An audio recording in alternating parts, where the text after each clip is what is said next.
আপনি পার্টির যে রিক্রুটমেন্ট করছেন, আপনি যে নেতৃত্ব, সব জায়গাতে আপনি এরকম করে করছেন দলটাকে বর্তমান সময়ের জন্যে আবু সাঈদের যে আত্মত্যাগ, তার আশা আকাঙ্ক্ষার সাথে সঙ্গতি রেখে দলটা তো করেননি, এখনও কি করছেন, আগামীতে করবেন, অথবা কমিটমেন্ট করতে হবে যে না ওই রকম আকাঙ্ক্ষা ধারণ করার উপযোগী দল হবে।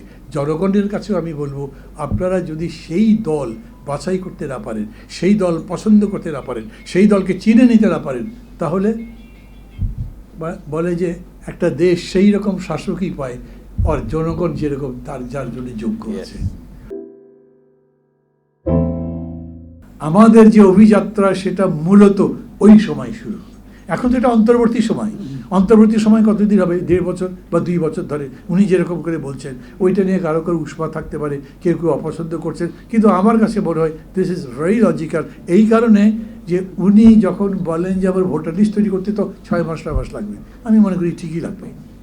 যখন সংস্কারের কথা বলেন এবং বলেন সবাই তো মিলতে হবে, আমি এখানে আপনাদের এখানে আসবার আগে একটা সভায় গেলাম, তারা সবাই হাজার হাজার লোক রেস করছে, বলছেন এই দেশে ইসলামের বিরুদ্ধে কোনো আইন পাশ করতে দেবো না, কোরআন শরীফ হবে আমাদের কনস্টিটিউশন। শুনলে ভালো লাগে না? কোরআন শরীফের প্রতি কত বড় তাদের নিবেদন। কিন্তু কোরআন শরীফ কি আমাদের কনস্টিটিউশন হবে? তাহলে আমরা আলাদা করে কনস্টিটিউশন বানালাম কেন? আমরা যে এখন কনস্টিটিউশনটা আছে এখন পর্যন্ত, যেটা মেনে সরকার চলছে, সেটা কোরআন শরীফ তো নাই। নতুন যে নির্বাচন, সেই নির্বাচন কি আবার তারপরে কোরআন শরীফকেই কনস্টিটিউশন বলবে? তাহলে তো কনস্টিটিউশন নিয়ে এই যে সংসদ কমিশন গঠন করলো, এটা দরকারই ছিল না। ভাববেন, অনেক কথা আছে সময়ের মধ্যে বললে মানুষ ভুল বোঝে, আবার অনেক কথা আছে সময়, পরিবেশ, পরিস্থিতি বুঝে বললে মানুষ যুক্তিসঙ্গতভাবে গ্রহণও করতে পারে। আমি এটা বলতে চাইছি, এক একজন এক একটা বলবেন। আমাদের মতো বিভাজিত সমাজ কম আছে। আমাদের এই বিভাজিত সমাজে যখন ডক্টর ইউনূস বলেন বা আমরাও বলি সংস্কার করবেন, কিন্তু সবার সম্মত সিদ্ধান্তে, তার বাইরে যেতে পারবেন না। তো সর্বসম্মত সিদ্ধান্ত মানে কনসেনসাস কয়টা ব্যাপারে হবে? আমি তো দেখি মেজরিটি ব্যাপারই আমাদের ডিফারেন্স এত 180 ডিগ্রিজ, আপনি ওটা এক করতে পারবেনই না। তারপরে যে ভিত্তিতে নির্বাচন হলো, বলা হচ্ছে এরপরে যে সংসদ আসবে, যে সরকার আসবে, তারা ধীরে ধীরে অন্যান্য কাজগুলো করবে। এবং সেই কাজগুলো কি কি?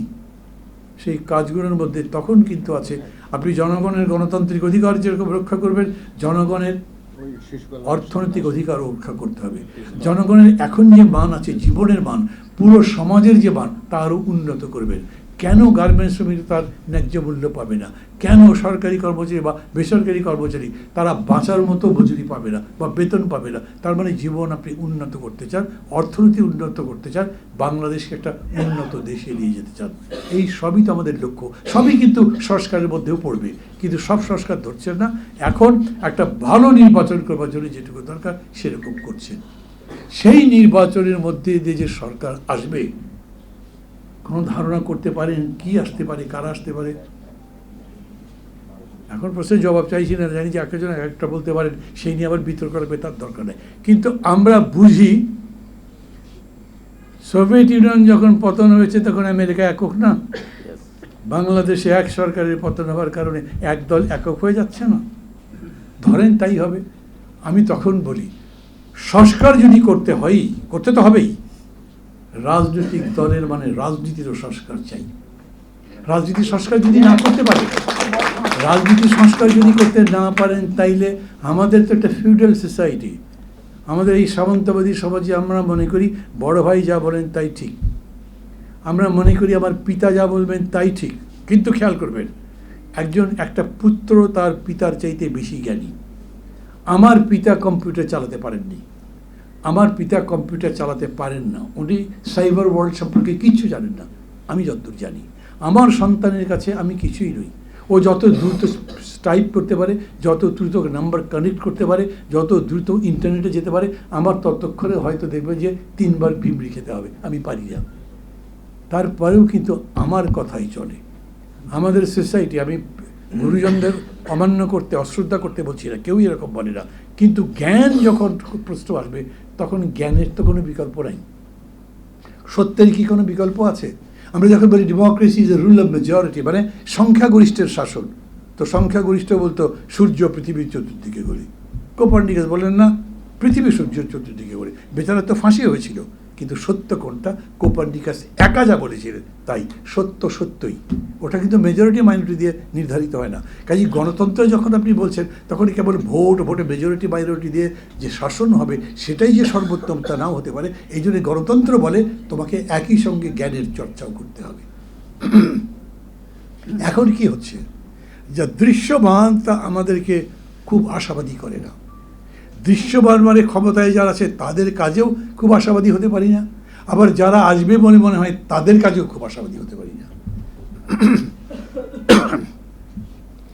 কেউ যদি একটু অবাক হন, বিস্মিত হন, মনে কষ্ট পান, মাপ চাই তাদের কাছে। কিন্তু আমি তো দেশকে ভালোবাসি, আমি দেশের কথা বলি। আমি মানে আমি না, আমি আপনি সবাই, আমরা সবাই দেশের কথা ভেবেই আমাদের যা কিছু কাজ তা করবার চেষ্টা করি। সেটা যদি করি তাহলে এটা বলতে হবে ডেফিনেটলি রাজনীতির এই প্যাটার্নটা বদলাতে হবে। আমাদের পার্টিগুলো কীরকম করে হয় বলেন? রিক্রুটমেন্ট কী হয়? ওই যে এই লোক, ওর টাকা পয়সা আছে, মাসুলও আছে, ও কিন্তু ভোট করতে পারবে, আর এ লোক সৎ ভালো লোক, সবাই পছন্দ করে, কিন্তু পোস্টারই ছাড়তে পারবে না। ওকে নেবেন পার্টিতে, নমিনেশন দেবেন? দেবেন না। তাহলে ভালো লোক আসবে কীভাবে?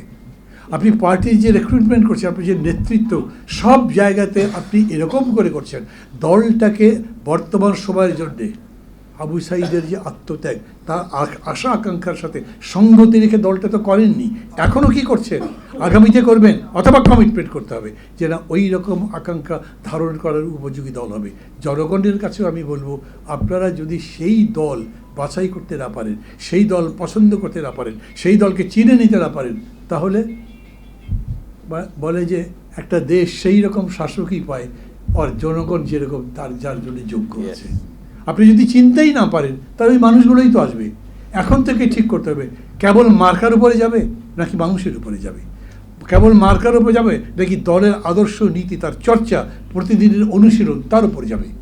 আমরা এখন পর্যন্ত এই জায়গাতেই যেতে পারিনি। বোধহয় এরকম কথা বর্তমান সময় বাংলাদেশে আমি প্রথম বললাম না। আমি কৃতিত্বের কথা বলছি না, আমি বলছি কেউ এই কথাগুলো এরকম বলছেন না। কিন্তু গতকালকে যখন ওই যে জাতীয় সংলাপ হয়েছে কৃষিবিদের ইনস্টিটিউশনে, ওইখানেই দেখলাম আলী রিয়াজ বললেন সংস্কৃতির সংস্কার সবচেয়ে বেশি দরকার।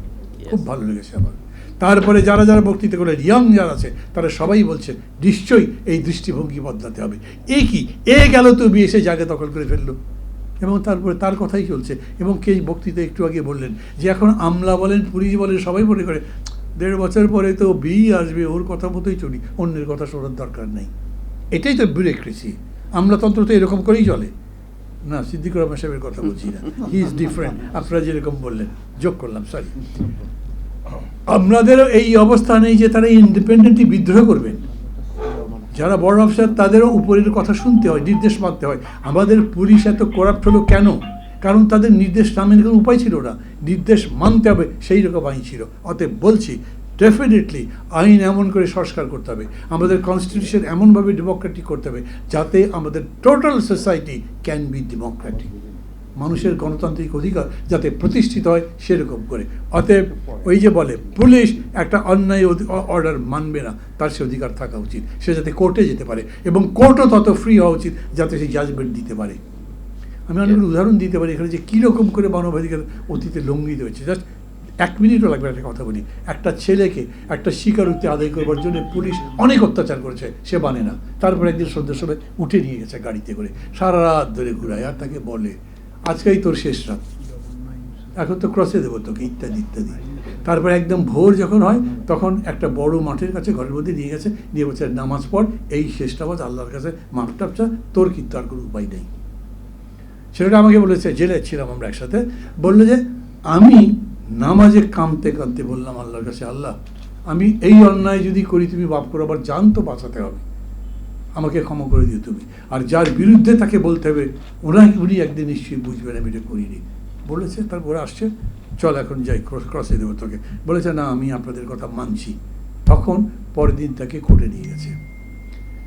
এই যে ওই ঘর থেকে বেরিয়ে কোর্ট পর্যন্ত যেতে যেতে যে সময়, সেই সময়ের মধ্যে ছেলেটার মত বদলে গেছে। সে মনে করেছে না আমি দেবো না এটা। কোর্ট যখন তাকে বলেছে তখন সে বলেছে মাননীয় আদালত আমার দুটো কথা আছে, এই অত্যাচার তারা করছিল, তাই আমি বলবার আগে আদালতের যিনি বিচারে তিনি বলে কী করেছেন, পুলিশদের ধমক দিচ্ছে, ফালতু একটা লোককে নিয়ে এসেছেন, যান নিয়ে যান, জেলে নিয়ে যান, পাঠিয়ে দিল। ওই বিচারও বদলাতে হবে আপনাকে, সমস্ত কিছু খোল নলচে বদলাতে হবে। অতএব কেউ যখন বলে না যে তাড়াতাড়ি ভোট দেন, মনে হয় ভাই এত কাজ বাকি আছে, আপনারা গেলে করবেন, সেই কমিটমেন্ট করেন, অঙ্গীকার করতে হবে জনগণের কাছে। এই বিষয় থিওরি টিচার ও একটু আঁতেন, আচ্ছা ওর কথা বাদ দাও, মিটিংয়ের মধ্যে বলে দিতেন নেতারা, এই অবস্থা ছিল। এখন কি হয়েছে, সবাই কনস্টিটিউশনের কথা বলছে, যেহেতু নেট আসছে সেই কারণে পুরা সংস্কারের উপরে মানুষ পার্টিসিপেট করছে। এই যে বিরাট পরিবর্তনটা হয়েছে, আমি মনে করি এটা এই অভ্যুত্থানের একটা বিরাট সাফল্য। এটাকে ধরে রাখা সম্ভব, ধরে রেখে সামনের দিকে যাওয়া সম্ভব এবং বিজয় অর্জন করা সম্ভব। অনেক লম্বা সময় হয়ে গেল, এরপরে অনেক কথা বলা যাবে, কিন্তু এটা পরে কোনো সময় বলবো। এখন বিদায় চাইছি, খোদা হাফেজ।